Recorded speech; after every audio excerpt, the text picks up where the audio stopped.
More trophies, more pain.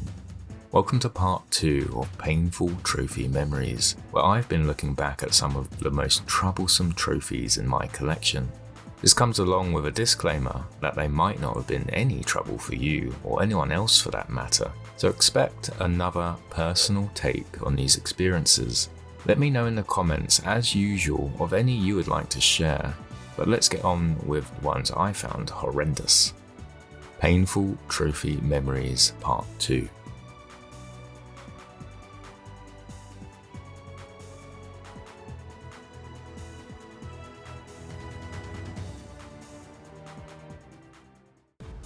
Aliens vs Predator AVP 3 for all intents and purposes was something I was really looking forward to.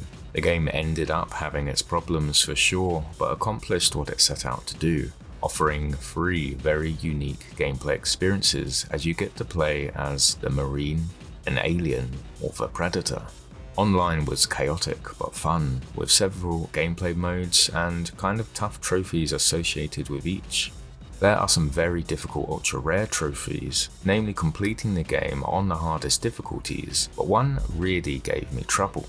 And that was to play in an online ranked game with 6 friends. It's hard enough to have 6 friends, maybe I worded that wrong. 6 friends who own the same game on PS3 with no voice comms in 2010. Even trying to organise 6 people in the same place at the same time to do nice normal social things is hard enough. I left this for 7 years, hindering my progress for the AVP Platinum. It wasn't until I bought a second PS3 to help with a couple of other online requirement trophies that I considered going for this again. I focused on finding boosting partners, with one of them being myself with the extra PS3. Eventually, I found a couple of people which turned into a group who wanted to attempt it, and we were successful. I obtained it with the help of these like-minded trophy hunters, but we're talking multiple attempts, communication chaos, feelings of despair, and dwindling hope as the failed matchmaking attempts mounted again and again. The second PS3 has helped me get several trophies in other games. Doom 3 and Alien Breed come to mind, but it's painful to find boosting partners to organise stuff on old hardware with old communication, and seemingly painful to even unlock the trophies on PS3. They take so long to unlock, it makes you wonder whether they're going to or not. AVP is a brilliant game, but the single player is a much better and rewarding experience for trophy hunters when compared to the pain of its multiplayer trophies.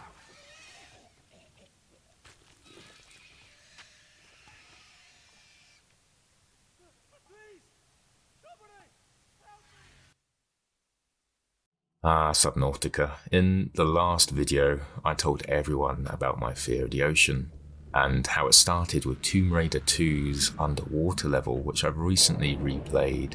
It is just as terrifying then for me as it is now. So why would I even consider playing Subnautica then? A game completely set underwater, for the most part. Everything about it would point to me hating it. And I do hate it in a way, but consider the following. Firstly, I like scary games, and nothing is going to be scarier than this for me.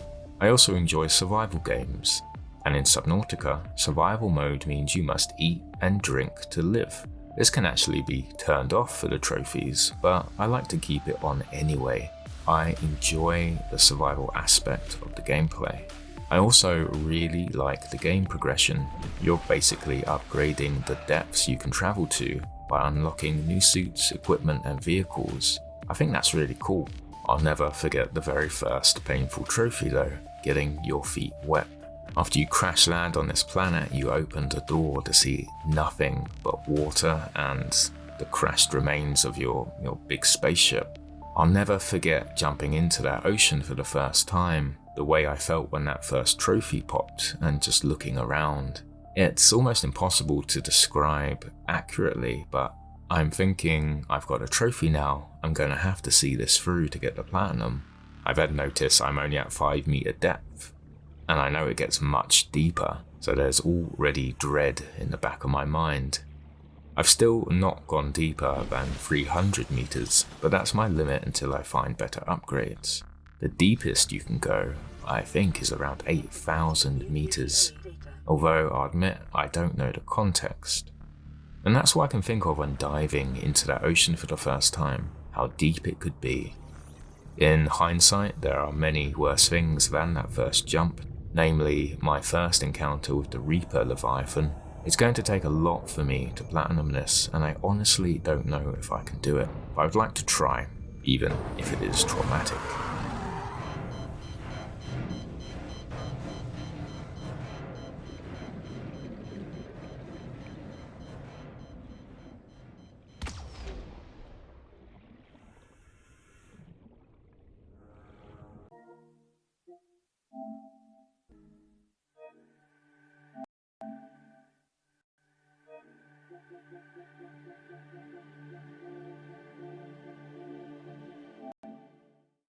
I've never played any Shadow Warrior games other than this third entry. It popped up on PlayStation Catalog and I was really enjoying Doom at the time, and all I can really compare it to is Doom Eternal, but on a budget.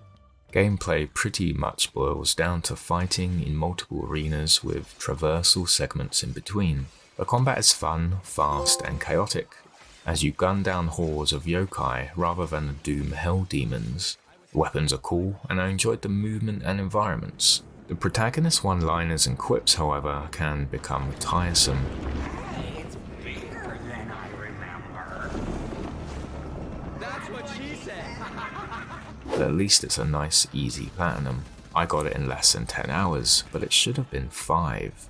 The collectibles are usually in the traversal segments with a few in each level, but bizarrely, no chapter select was available at launch, and I ended up missing an upgrade or two when completing the game. With no chapter select available, I wasn't able to backtrack, so the only choice was to start the game again and gather them all once more. There's little worse for a trophy hunter than missing 1 or 2 missable collectibles. But when every single collectible is missable, that's when it becomes a painful experience. My eyes were glued to the guide I was using, constantly comparing screenshots and videos to where I was in the game. That's not how I like to enjoy them or how to play games in general. I couldn't even double check an in-game counter or anything like that, as it didn't exist back then. It felt like leaving your house, locking up and then getting to work, but then not remembering whether you did lock up or not. Having to soldier on with your day wondering until you get home to check. I'm not sure if anyone else gets those feelings, but I do quite often. I don't think I would have wanted to play this a third time had I missed another, but thankfully I was able to get it on my second playthrough. Loading it back up to grab some footage recently, I noticed they have added a chapter select and a collectible counter for each level, which is obviously very appreciated and will be very helpful for anyone wanting to start this now. You'll be in for a quick and fun platinum, to be fair, but do spare me a thought if you ever go for it.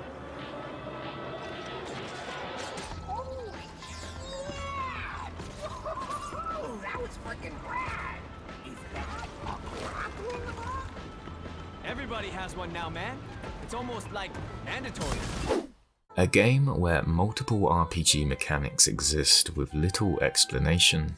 But I am pleased that more people get to experience the world of Dragon's Dogma after the recent sequel's release and success. I know it's a huge game, so I'm attempting to not buy it until I can work on my back catalogue a bit at least.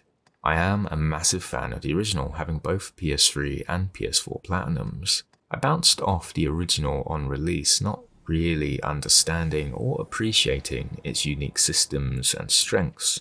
I remember being disappointed that the party members were custom pawns and not fully fledged voiced characters you'd expect to find in games like Mass Effect and Final Fantasy. It wasn't until I picked up the PS4 version years later that I finally saw its brilliance. Skyrim, mixed with Monster Hunter and Shadow of the Colossus with a highly deliberate combat system.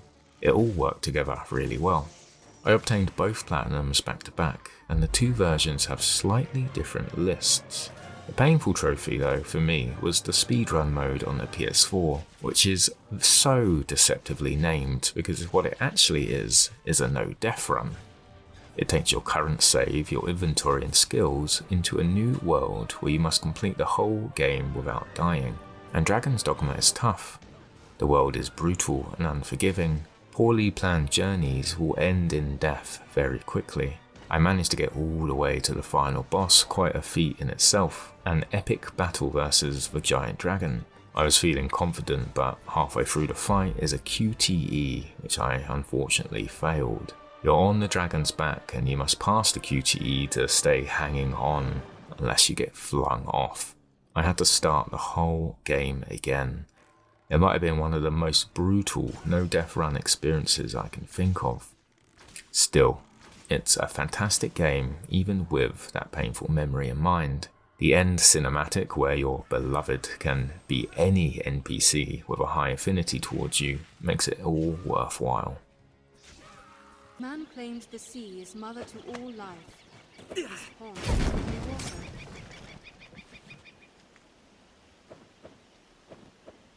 water. Do you enjoy collecting collectibles?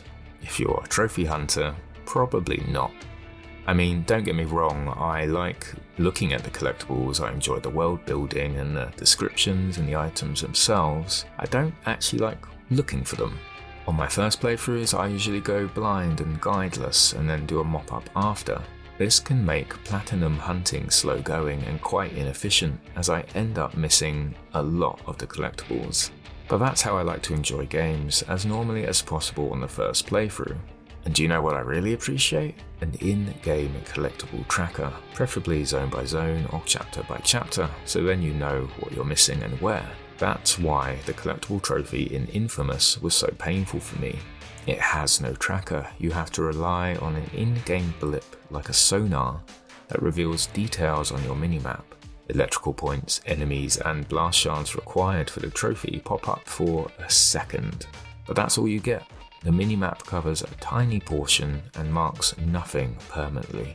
I felt like a wandering submarine the amount I was pressing R3. I ended up going through the map like a checkers board to track down the last few I needed in the end. The shards themselves are numerous and often in plain sight, but there's a hell of a lot of them and a couple of tough ones to get. If you only have one or two left and didn't do any checklists or preparation, you'll likely be backtracking to find them like I did. I considered starting from scratch as I had one more playthrough to do, an evil run on hard difficulty, but because the blast shards allow you to unlock abilities as you go, I didn't want to be handicapped on my harder playthrough by leaving them until the end. I also didn't want to stick my nose in a guide constantly to find them. So I decided to backtrack on my current playthrough and comb through every inch of the city to find the last couple I'd needed. It took an age to track them down, or what felt like one at least. It was probably only a couple of hours, but with the R3 blip, you blink and you might miss what you're looking for anyway. Thankfully, Infamous 2 and other later entries made it much easier to track down the blast shards, but this memory of them in the first game has always stuck with me.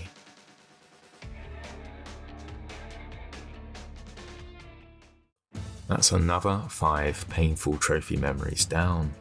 Going through my games recently, I've realized just how many painful memories I have, so expect a few more videos on this topic. If you enjoyed, please consider subscribing. I hope you have wonderful trophy hunting memories, but if there's any painful ones you want to share, please leave a comment. But as always, take it easy, and I'll catch you guys on the next one. See ya.